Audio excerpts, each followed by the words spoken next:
मान बढ़ाई जमपुर जाई, तुम होए रहो दास समदासा। मान बढ़ाई में रहोगे तो काल के लोक में रहोगे। मान बढ़ाई छोड़ के परमात्मा में श्रद्धा बढ़ा के ज्ञान को आधार बनाकर इस सफर को तुम तय करो। बहुत आसानी से सफर तय होगा आपका और परमात्मा बहुत सहज मिलेगा। अब फिर ये जब सब समस्याएं हमारी हल हो जाएंगी और फिर भी कोई ऐसी बात आएगी तो दाता दूर नहीं। परमात्मा ने यही करके दिखा था कि किसी ने उनके साथ बकवाद कर दी थी, चिट्ठी डाल दी, 18 लाख व्यक्ति आगे इकट्ठे हो गए, खाना खिलाओ भोजन दो 3 दिन और साथ में 2 हर और 1 असरफी कि ऐसा सबको दिया जाएगा। इस लालच में दुनिया इकट्ठी होगी। परमात्मा कहते हैं कि जैसे मैं बिल्कुल गरीब व्यक्ति था, ये दिखाया मालिक ने रिहर्सल करके ट्रेलर दिखाया, लेकिन मेरी आस्था भगवान में दृढ़ थी। मैं कंगाल था, मैंने सब कुछ मालिक पर सौंप दिया था।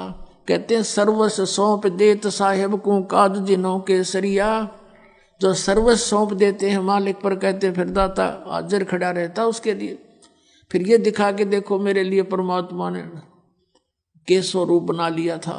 वो थे तो खुद ही, और के स्वरूप बना के देखो 18 लाख व्यक्तियों को 3 दिन तक भोजन भी दिए, 2 हर भी दे दी, कंबल और साथ में असरफी यानी 10 ग्राम सोना डेली प्रत्येक खाने के बाद दिया। तो तुम भी यदि इतना विश्वास करोगे और यहाँ माया जोड़ कर नहीं धरोगे, फिर देखना मैं कैसे करके दिखाऊंगा। एक समय पुण्यात्माओं, हम क्या हैं? हम परमात्मा की भक्ति करते हैं और हम परमात्मा के ज्ञान से अपरिचित होने से फिर अपने हिसाब से ही चलते हैं। आदरणीय गरीबदास साहिब जी को परमेश्वर मिले थे कबीर देव जी, और फिर वो वाणी परमात्मा की उन्होंने लिखवाई। उस वाणी को पढ़कर बहुत से अनुयायी भी होने लगे गरीबदास साहिब जी के जाने के बाद। और पुण्यात्मा जो होती है वही परमात्मा की खोज में लगी हैं, तो वो किसी ना किसी गुरु के पास अवश्य चले जाते हैं और उस संत के बताए मार्ग पर वो करते हैं। अब जैसे और उनके होते हैं वो पिछले संस्कार, पिछले पुण्य होते। जैसी भी आपको शास्त्र अनुकूल साधना मिल गई तो ये आपके वर्तमान में किए हुए पुण्य भी आपके साथ होंगे। तो जैसे ये राधा स्वामी पंथ बना है, जैसे शिवदयाल जी थे, ये बहुत अच्छी पुण्यकर्मी प्राणी थे। आगे रास्ता मिला नहीं, स्वयं प्रभु बन गया, कोई गुरु धारण किया नहीं। आप पे परमात्मा कबीर जी की वाणी को और गुरु नानक देव जी की वाणी को, इनको पढ़ा के आप पे मन गढ़ंत मंत्र बनाकर और बन गया प्रभु हठ योग करके। और उसको साथ साथ और बहुत से प्राणी और बिगड़ गए उसके साथ, उसको परम धड़ी मान के।